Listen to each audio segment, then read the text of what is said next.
Transportation provides all of our transportation to our folks that come from the middle part of the state, from Cumberland County over. So I don't think Nick is here, but I just want to recognize him. Moving along, this trip would not be possible without the generous support of businesses and individuals in this community. Covenant Health has been a major donor to every one of our 30 flights. They've been with us since the very beginning, and we could not thank them enough for their commitment to honoring our veterans. Patrick Birmingham, who serves as Vice President of Philanthropy and Government Relations at Covenant, would like to come just a second and welcome you on behalf of Covenant Health. Patrick.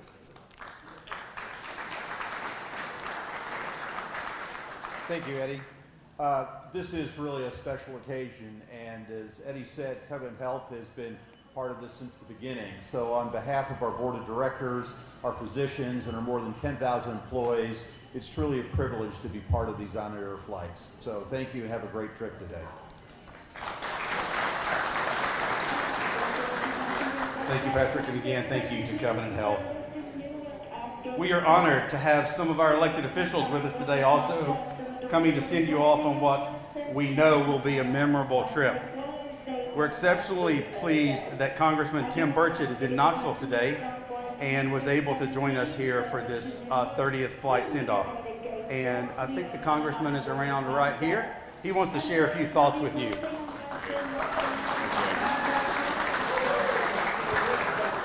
Somebody that really needs to be thanked is one of the best friends I have in the world, and that's my buddy Eddie Manis. We need to thank him for all the work he's done for us. He sent my dad on this trip, gosh, I don't know how many years ago. He was on one of the first of the single digits ones, I believe. And I think they went up on a biplane. I'm not really sure.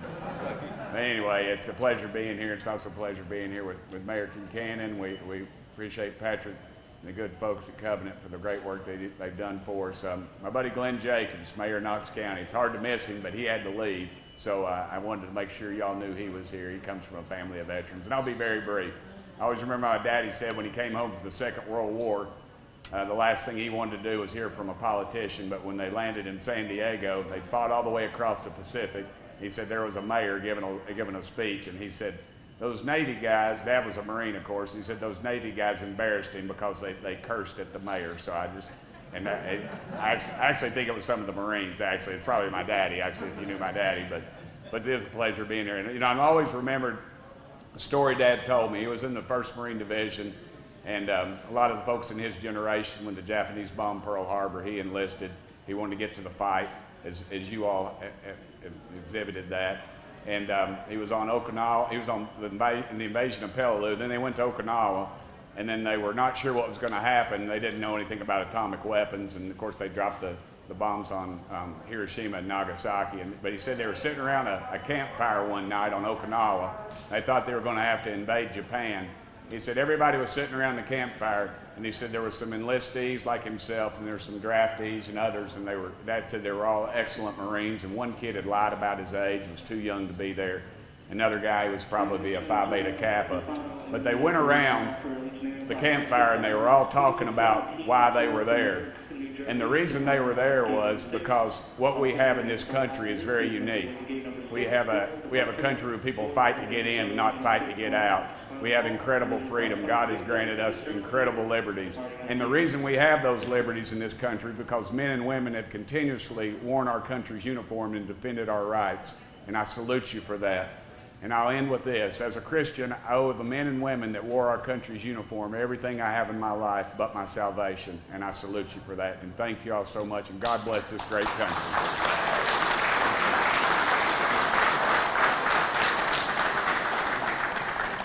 Thank you, Congressman. Thank you again for joining us here today. As the Congressman said, Mayor Jacobs was here earlier, and he sends his best, and he had another appointment to get to. So at this point, I would like to welcome the City of Knoxville Mayor India Kincannon. Mayor Kincannon.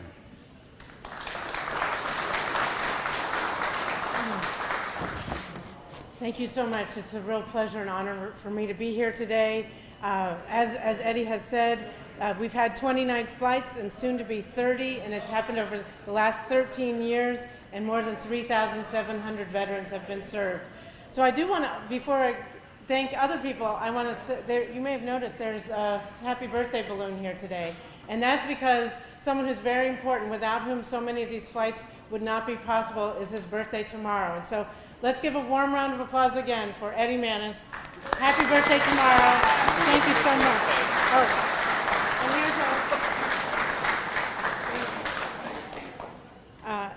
Eddie has done so much to support HonorAir financially, organizationally, with his leadership, and we're grateful and wish him all the best on his birthday tomorrow. The real thanks goes to our veterans, of course, and Congressman Burchett he said it very well, that you make our country free, you defend our liberty, and it's not about politics. We are all united in support of our veterans. And Tennessee is famous for people who volunteer to serve, and that's why we have so many veterans in our community here in Knoxville and across the state. So Flight 30 includes more than 130 men and women who sacrificed and served in World War II, the Korean War, and the Vietnam War. Many veterans prefer to not talk much about their wartime service. In fact, most veterans I know personally are reluctant to talk at all about themselves and their experiences. They're more likely to say that they were just doing their jobs, or they'll talk about the bravery of others and remember those who didn't come home. I have an Uncle Jiggs, Laverne Kincannon. He was a World War II veteran and a POW. He was captured in Italy by the Germans, and he's no longer with us, but I, visited him a lot growing up, and he would never talk about his service, much less his time as a POW. But you know who would? His family.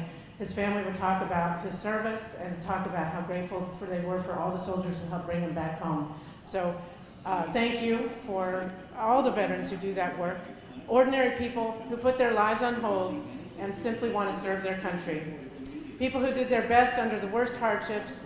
People who cared about others, who put their fellow soldiers, sailors, Marines, airmen and women first, ahead of their own needs. That's selflessness. That's true heroism. And it is my privilege and honor today, as Mayor of Knoxville, to officially proclaim today to be Veterans HonorAir Flight Day.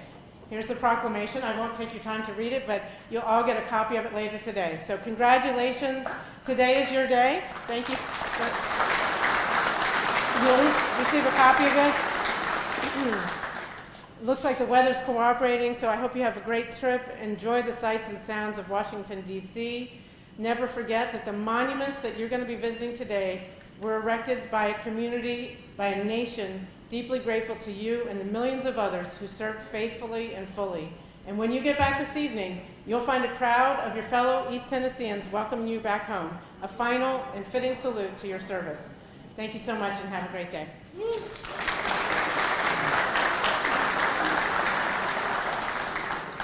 Thank you, Mayor Kincannon. Thank you for that, and thank you for being with us this morning. I want to make a real quick announcement. Downstairs, you may not be able to hear me, but we found these batteries that somebody just dropped. So if you're missing batteries to your hearing aid, you may want, I see this gentleman right here. We'll get these to you right there. So we'll make sure you get these. I'll have them right here. So great. Let's see, moving on. Real quick, today we are traveling, this is the official number. We have one World War II veteran, and I hear our World War II veteran is 95 years old. We have 10 Korean War veterans. Let's give that World War II veteran another.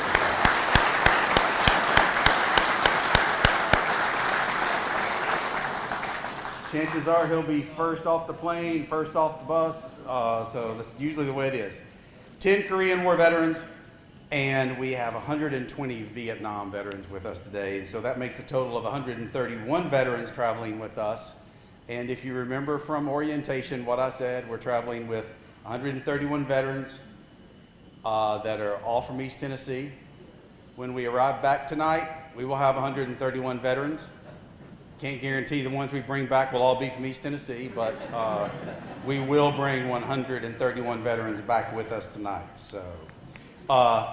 So it has been 2.5 years, and we hope this process goes as it did 2.5 years ago in October of 2019. So